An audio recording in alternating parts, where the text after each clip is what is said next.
11 Pro, 11 Pro Max, 12 Pro Max batteries. Instructions for using the data recovery plug-in cable. First of all, let's take a look at the plug-in cable, which is divided into male seat and female seat. The female seat is buckled to the battery terminal. The male seat is buckled to the main board terminal. Next, we will install the operation. Push the battery terminals forward. Line in a straight line. Bend the terminal back. Then buckle the plug-in cable.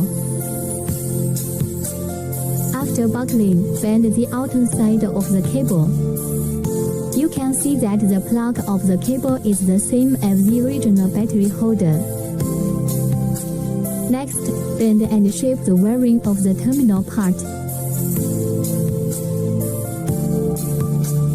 Install directly to the phone.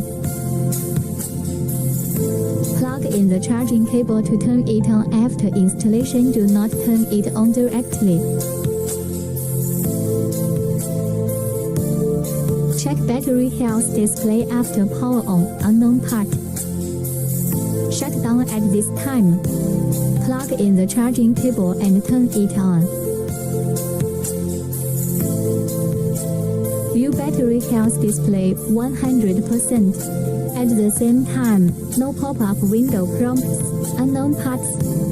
Individual machines need to be restarted 2 to 3 times to refresh the data. Most of them only need it once. The operation method of 11 Pro, 11 Pro Max, and 12 Pro Max models is the same.